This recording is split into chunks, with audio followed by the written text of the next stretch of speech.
Bible. Hari ni saya bawa Bible. Ni bersama saya Bible. Kat rumah saya ada Bible dalam bahasa Arab, saya ada Bible dalam bahasa Inggeris, saya ada Bible dalam bahasa Melayu, saya ada dulu masa saya mengajar kat UIA, saya ada Bible dalam bahasa Greek. Saya boleh baca Bible dalam bahasa Greek.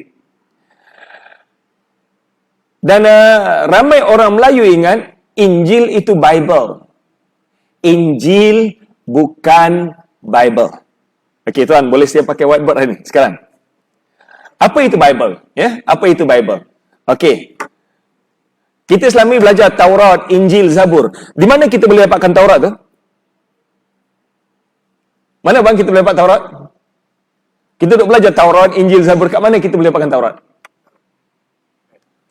Okey. Hari ini saya tunjukkan sikit apa itu. Okey, wayar-wayar supaya tak sangkut. Okey. Yang kita dah sebut Taurat, Injil, Zabur ada dalam Bible. Ya, dalam Bible ni ada Taurat, dalam Bible ini ada Injil, dan Bible ini ada Zabur. Kita kadang nampak Bible ni takut macam nampak hantu.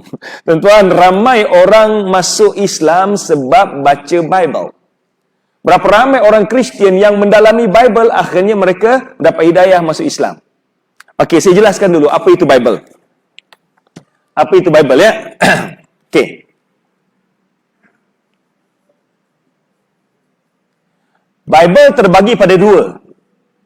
Yang pertama namakan Old Testament ataupun ni singkatan ya, Old Testament, Old Test. Okey. Simbol saya akan guna OT ni Old Testament. Yang kedua New Testament ataupun dipanggil perjanjian baru. Ni perjanjian lama, perjanjian baru.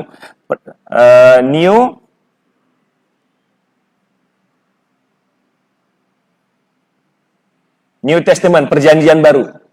Okey. Kemudian Old Testament pula terbagi pada 3 kitab yang besar. Yang pertama dipanggil Torah. Yang kita duk sebut Taurat, inilah Torah. Okey. Yang kedua, kadang panggil Torah ataupun biasa yang perkataan yang orang panggil ya Taurat. Torah ataupun Taurat. Yang kedua Nabiin.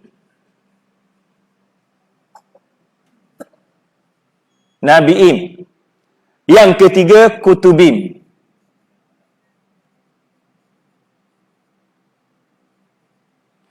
Okey. Kutubin, apakah ini yang Allah sebutkan dalam Al-Quran? Al-Hikmah. Dan juga Nabi'im Al-Kitab. Wa yu'allimul kitab wal hikmata wat Taurat. Kami ajarkan Nabi Isa Al-Kitab, Al-Hikmah dan Taurat. Dan Taurat pula ada 5 buku yang besar. Taurat ada 5 buku yang besar. InsyaAllah kalau ada kesempatan, tuan-tuan akan nampak apa nama buku-buku ni. Yang pertama dipanggil Genesis. Genesis ataupun Kejadian. Yang kedua Exodus.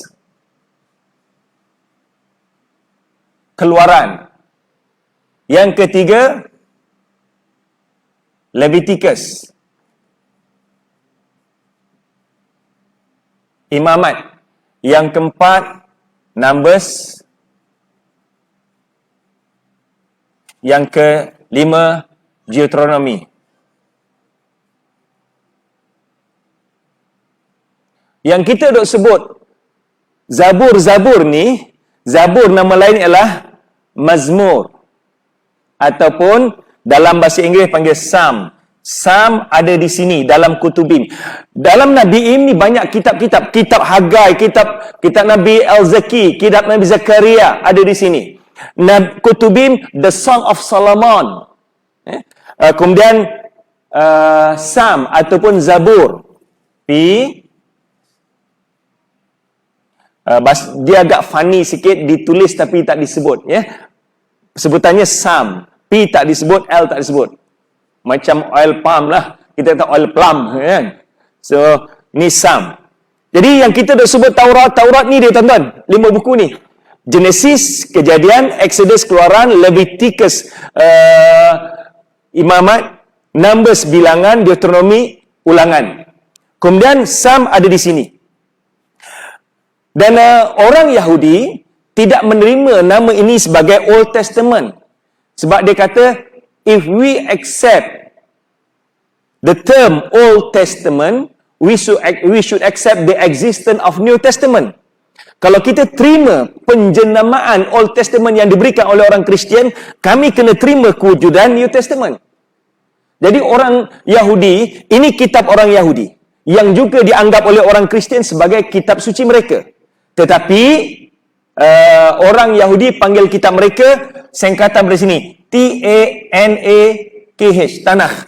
T-A-N-A-K-H. T-A adalah Taurat, N-A Nabiim, K-H adalah Kutubim. Okay? Baik. New Testament. Apa pula New Testament?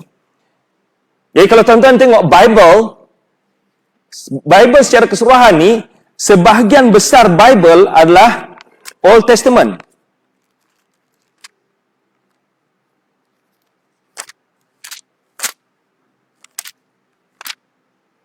Ini tuan-tuan. Lebih 3/4 ataupun kita katakan 3/4 Bible adalah Old Testament. Ini kalau tuan tengok ni, ni Old Testament, yang ni New Testament. Okey, New Testament pula terdiri pada beberapa buku. Yang pertama dipanggil Gospel. Yang kita duk kata Injil inilah dia Gospel. Okey? Dan pada tahun 325 Masihi, di satu tempat yang bernama Nisia, berlakunya konferensi yang pertama dalam sejarah agama Kristian, di mana kelompok yang mewakili kelompok Unitarian ataupun Tauhid yang dipimpin oleh kumpulan Arianism dan kelompok Trinity yang dipimpin oleh Athanasius ataupun Athanasius. Mereka berkumpul di Nisia pada tahun 325 Masihi untuk membincangkan apakah akidah official bagi agama Kristian. Tetapi konferensi ini bukan dipimpin oleh orang Kristian. Konsel ini yang menjadi host ialah Konstantin sebagai pemimpin kerajaan Rom ketika itu. Dan Konstantin beriman dengan agama paganism yang percaya pada konsep Trinity. The Father is God, the Son is God, the Mother is God. So dia yang menjadi host. Cuba tuan-tuan bayangkan, kita bergaduh sama-sama orang Islam kat Malaysia, kemudian Sami Belu buat conference muktamar Islam yang jadi host Sami Belu. Boleh terima akal tak? Kita nak mencari agama yang benar ni, kita nak mencari akidah Islam yang benar. Sama ada Sami Belu yang jadi host ataupun orang bukan Islam yang lain. So ini yang berlaku, muktamar Kristian, tetapi yang menjadi host dia adalah Konstantin. Nak tentukan akidah mana yang betul. Daripada ini seramai 376 bishop seluruh dunia datang ke situ berbincang menentukan apakah akidah Trinity ataupun akidah Tauhid yang menjadi pegangan orang Kristian. Majority of the participant agree that akidah Tauhid lah akidah yang ada dalam Bible. Dan Michael Cervantes, dia mati dibunuh sebab akidah Tauhid yang dipegang. Ya. Dia menyatakan bahawa I have read the Bible from cover to cover, but I never find the word Trinity in the Holy Bible. Aku dah baca Bible kulit ke kulit dan aku tak pernah jumpa pun perkataan Trinity dalam Bible. Pengikut dia Borgia, seorang Michael Cervantes daripada Itali, Michael Cervantes daripada Perancis, Borgia daripada Itali. Borgia hidup pada kurun ke-17. Michael Cervantes hidup pada kurun ke-16. Borgia menyatakan bahawa satu benda yang strange, yang pelik. The word Trinity is not being mentioned in the Holy Bible.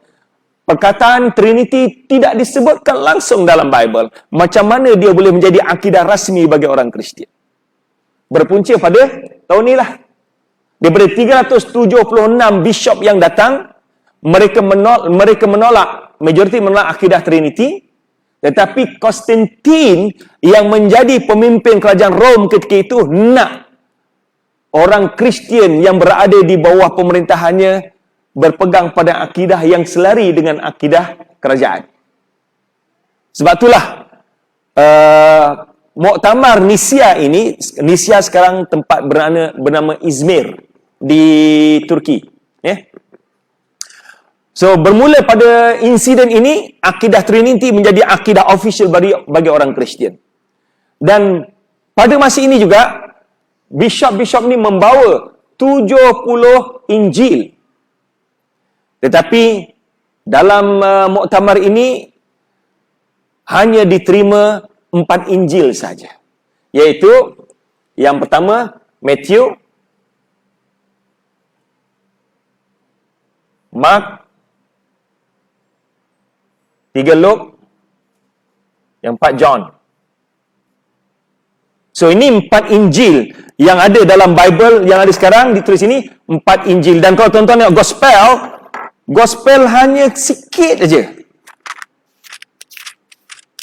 Gospel ataupun Injil sedikit saja dalam Bible.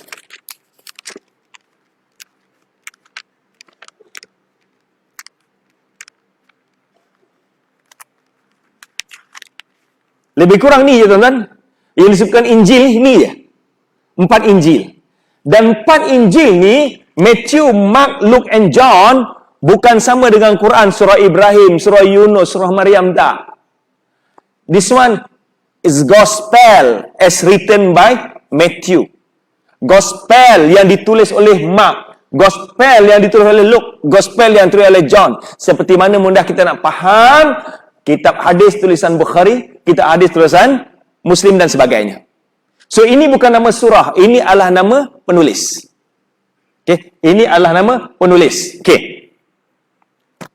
Kemudian, ini yang diturunkan pada Nabi Isa AS, Gospel. Saya yakin ada dalam minda tuan-tuan soalan.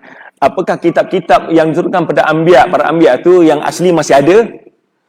Itu Al-Quran dah jelaskan, bahkan dalam Jeremiah, dalam Bible pun jelaskan, how could you claim that you are the wise man? Bagaimana kamu mendakwa kamu orang yang bijaksana, sedangkan kamu mengubah-ubah kitab kamu? Ada termaktub dalam Bible, tuan-tuan. Dalam Jeremiah ni buku yang dalam Nabi Im, ya. Jeremiah chapter 8 ayat yang ke-8. Okey. Kemudian dalam New Testament, buku yang kedua panggil Acts. A-C-T-S. Hari ini saya akan bincangkan panjang tentang Acts. Acts ini tulisan Saint Paul. Siapa dia Saint Paul, saya akan jelaskan kemudian.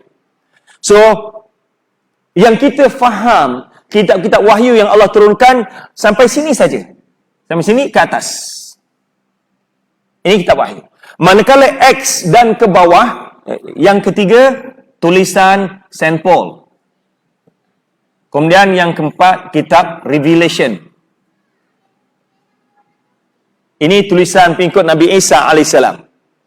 So, secara generalnya, inilah yang dimakan Bible. Ya, Old Testament, New Testament. Terbagi pada dua. Old Testament dengan New Testament. Kemudian Old Testament ada 3, Taurat, Nabi Im dan Kutubim. Manakala New Testament ada Gospel, ada Acts, ada tulisan Saint Paul. Kemudian Revelation. Saya berhenti setakat ni dulu. Ada apa nak tanya tak? Tuan.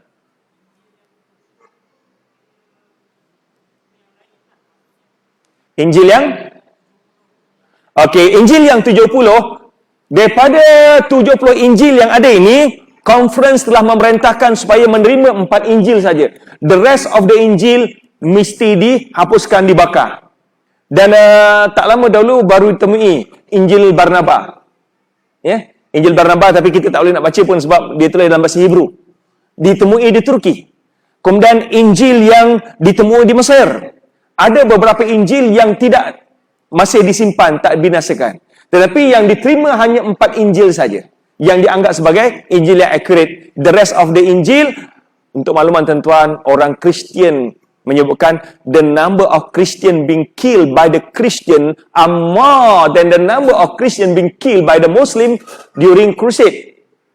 Bilangan orang Kristian yang mati di tangan orang Kristian dalam polemik akidah, tauhid dan trinity ini lebih ramai berbanding dengan orang Kristian yang terbunuh di tangan umat Islam dalam peperangan salib. Ramai orang Kristian yang mati dibunuh sebab memperjuangkan akidah tauhid. Sampai sekarang akidah tauhid masih ada lagi. Di Malaysia ni ada juga gereja yang percaya pada akidah tauhid. Dan di antara kelompok yang terkenal di dunia ialah kelompok Unitarian, kelompok Mormon, kelompok Amish. Ini di antara kelompok tauhid. Yang paling terkenal ialah Mormon. Saya ada seorang kawan daripada mereka yang Christian Mormon pernah datang rumah saya tu. Saya tak tahu yang dia Mormon, saya tahu dia Christian. So, saya hidangkan kopi. Dia kata, I'm sorry brother, I don't drink coffee. We don't drink alcohol, we don't drink coffee, we don't eat pig. Kita tak makan, we don't eat pork. Sebab dalam Bible ada disebutkan, nanti insyaAllah kita akan lihat.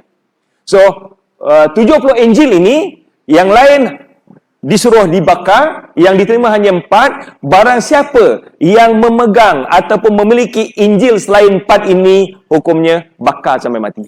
Dan ramai di kalangan mereka yang dibakar sampai mati. Okey, jawab soalan. Ada soalan lain? So, poin yang sebutkan, bila tuan-tuan belajar bab Tauhid, Taurat, Injil dan Zabur, ini dia Taurat, dan ini Injil, Zabur ada kat sini. Dan ada kitab-kitab yang lain. Contohnya kat sini, kitab Nabi Zakaria, kitab Nabi Hagai, kitab Nabi Al-Ziki, kitab Nabi Lut, ada dalam Nabi Im. Okey? Okey. Baik. Saya masuk poin berikutnya. 6. Apa dia? Suhuf. Suhuf dia dalam bentuk lembaran-lembaran. Dia tidak masuk dalam kitab. Dia hanya lembaran yang sedikit, tak banyak. Kalau macam kita sekarang ni, thesis dan juga working paper yang kecil-kecil. Paperwork yang kecil-kecil lah. Berapa lembar, 6 lembar, 1 lembar. Tapi thesis, lembar dia 1 buku. Baik. Saya sambung Ni terpadam dia tuan. Okey. Jangan nanti boleh rujuk balik sini Okey, tape. Kita lihat percanggah dalam Bible. Percanggahan yang dalam Bible. Saya buat cerita